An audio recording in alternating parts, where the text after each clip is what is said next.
what's going on YouTube? This is Topazzled, and I'm here today with, as you can see, the Volca Sample. Now, I don't know if you checked it out yet or not, but before watching this video, why don't you go ahead and check out one of my previous videos, which is my budget picks, as far as like if you're a budget-minded, music producer, enthusiast, hobbyist, and you want to buy gear, but yet you don't have, so much money to go out and buy gear, but yet you want something that's something with quality and something that you're going to have a good time using and learning at the same time. I have my budget minded picks video. Go ahead and check that out. It's one of my previous posts. And actually, I have this as one of my picks, along with a few other pieces of gear, which I'll probably be talking about in later videos or later posts. But I want to start with this. Now, I've had this before, and I actually picked one of these up again because I like it. The KORG Volca Sample. When this came out about, man, it's been a while. I think it's been about 3 years, possibly 3 or 4 years. I may be wrong, but right around that time, it's not something that's brand new. The Volca Sample has been around for quite a little bit, quite a while, a few years at the least. And when this came out, it really, like, the Volca series was really, catching people's eyes, catching people's ears. They were analog pieces of boxes. Now this was before the Volca FM came out. So we had the Volca Beats came out, the Volca Bass, Volca Keys, and then right around after that the Volca Sample came out. So when this came out, people were really hyped up about it because it was like, all the other Volca boxes were really cool and they sounded cool, and people were like, oh, this little box, and runs on batteries and you can take it anywhere and it sounds great. So when the Volca Sample was announced, people were really hyped up about it, and a lot of people bought them. And the first one I got, I actually got it about a few months after the release, and I was fairly pleased with it. I was actually surprised by it, how, like, I don't know, with the little pieces of tools that you have, but yet you do have quite a few good pieces of tools with this box. I mean, you get an analog isolator, so you have your bass and your treble, which sounds really good. You get reverb in here. Your samples can play in reverse. You have a swing. You have a swing tempo that you could adjust. And along with all the other parameters, I mean, you have sample parameters, a list of sample parameters, which is with your start and your ending point. You have a high cut boost. Yeah, on your pitch parameters, you can control the speed, the EG, the attack, the decay, and then you have your amp parameters too, with your level, your pan, and attack and decay. And there's a lot of other little cool tricks that are inside of here too. You have your motion sequence, of course, with the Volca series. You have your active step, which is really what the Volcas really surprise people with this active step. You could turn different steps on and off, and the pattern could just be playing. Really cool. Your motion sequence, of course. With this one, you have you can actually loop your sample to play. So like if you have your sample playing on sample, step 1, it'll just play the sample all the way through.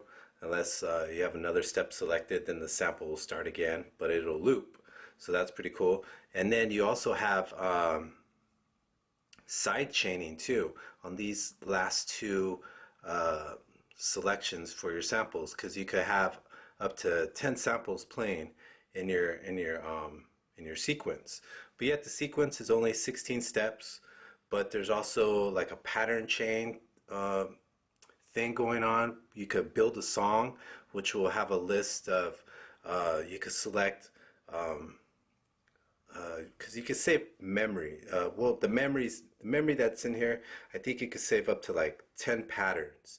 So you have a song mode where you can actually select how you want your song to play. So you can have like pattern one, well, your first pattern could be playing different, anyways, like you're in your song mode. It's kind of like pattern chaining. That's how the song mode is pretty much. So sorry about that. Anyways, so I'm just gonna play around with this just a little bit, just to show it off a little bit, the capabilities. There's thousands of videos on there about the Volca sample that you can check out. I have a few little jams on the Volca sample, some older ones. I'll leave some links to those along with the budget-minded pieces of gear picks, the posts that I made earlier. I'll leave links to those so you can check those out too. But let's check this out. Like I just got this like, I don't know, not even too long ago, and I already made a little pattern.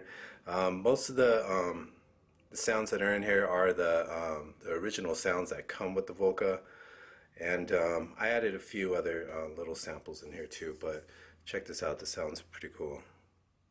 I'm just gonna play around, and then I'm gonna go ahead and build another pattern, show you how simple and easy it is to, to get grooving on this, and a little trick too. So let's listen to this pattern first.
Okay, so that's a cool little jam that I made. I think my battery's going low here. Yeah, it is. Oh, what a bummer. You know what? We're just gonna fiddle around, make a new pattern until the battery dies, or until the battery dies on the camera. One or the other, huh? Alright, so I moved on to pattern 2. I'm gonna clear it. It's cleared. Bop. This is pattern 2. Let's do pattern 3. So there's nothing on there. Let's do 106.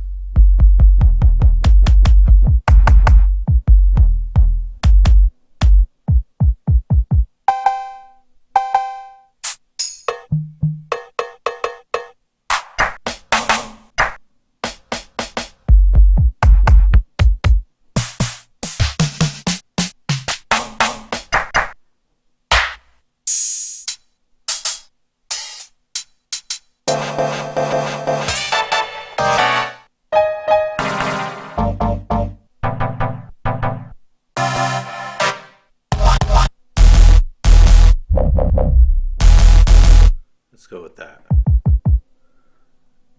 So let's see, we have our step mode for the bass.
Just the speed.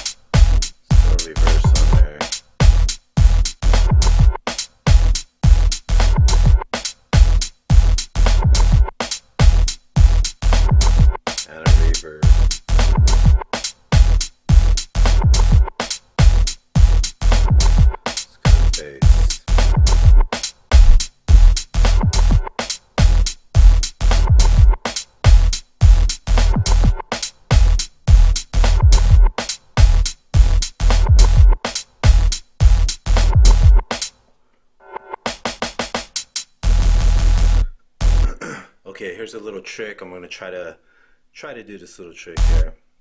You can't really, like with your samples, you can't choose a sample and then play it chromatically, but you can. There's a little trick on each step, kind of like with a little bit kind of like electron gear. On each step, you could actually adjust the speed for each step. Actually, you could change the parameters for each step. There's a little trick, yeah, of holding the buttons down that you could achieve this. First, you have to apply the motion sequence. So on that bass right there, we're going to go ahead and turn on the motion sequence. So it's on. Then we're going to record a motion sequence a little bit so we could get it working.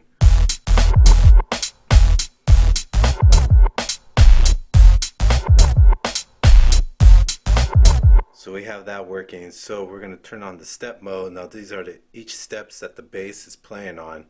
So we hold record, and you have to select the step. First you have to select it, which turns it off, and then select it again, and while you're holding it down you can adjust the speed, and you can see right there as you're moving the speed or any other parameter, like we'll adjust the high cut, it'll change. So on this we'll make the high cut lower, maybe the speed a little lower, select it again, we'll change the EG, maybe the decay, lower it. And I don't know if you could tell here, but as I'm adjusting it, I'm holding down the record button too. I don't know if you really have to or not, but I'm doing it anyways. So now let's listen to it.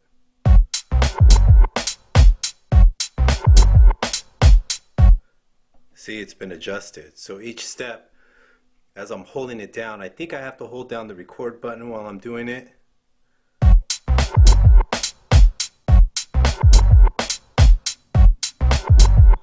But I made those adjustments on the bass. As you can see, it sounds different than it did. Let's see if I could. Do I really have to hold down the record button? I'm not real sure. Let's see. Holding down a step. Let's make this totally high so we can see.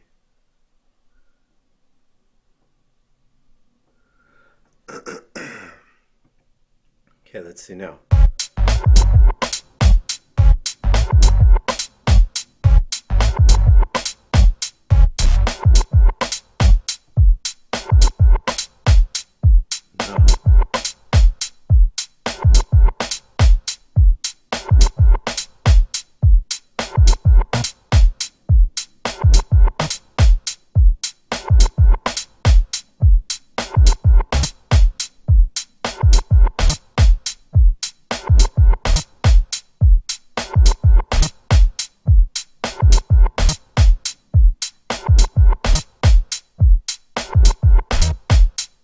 There it is.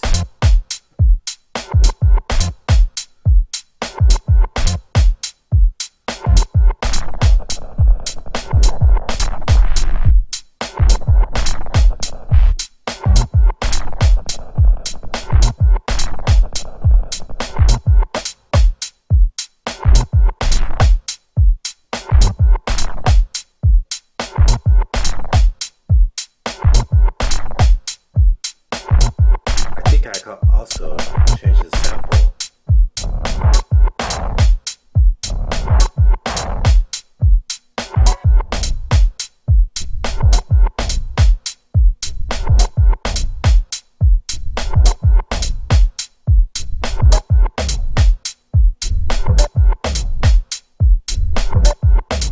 I'm not quite sure if that's really doing that.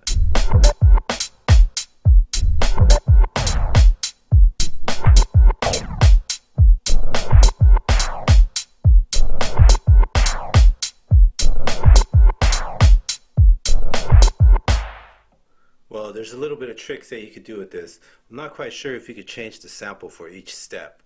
I thought there might have been something like that with this, but I'm not quite sure. So if you actually know that, then go ahead and leave a post and see if that's true. But I know on each step in step mode, you could change the parameters of the sample. It's a little tricky on how doing it because I think after the last sample is played, that sample, the adjustment sticks until the next. Like if the speed of this is like really high, then the next sample, the next step is going to be high too, unless you go in there and you make that an adjustment. Something like that with the, it's not as quite as perfect as like Electron gear, but you do have a capability of doing something like that with the Volca.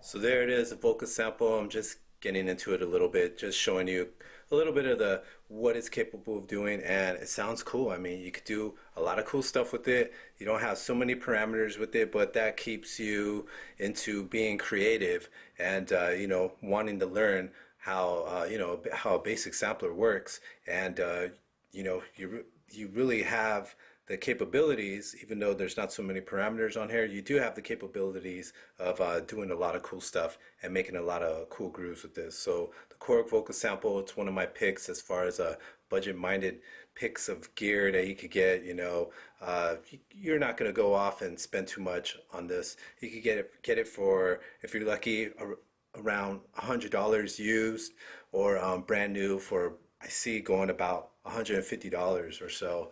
And that's quite interesting because it's actually keeping its value. I mean, there was a time where you could get these for roughly about $100 to $120, but now going used and even brand new from 150 to 160, and for being out for quite a few years, it's one of the only pieces of Volca pieces that's actually kept its value. It's actually a little bit more as far as used wise, a little bit more than the Volca FM, which is quite interesting. So it is cool though. So it's one of my picks, the Volca Sample. Go check it out. Keep an eye out for more of my posts because I will be doing more stuff with this and other pieces of gear too. So this is Topazzle for Tempo Element, and I'm out.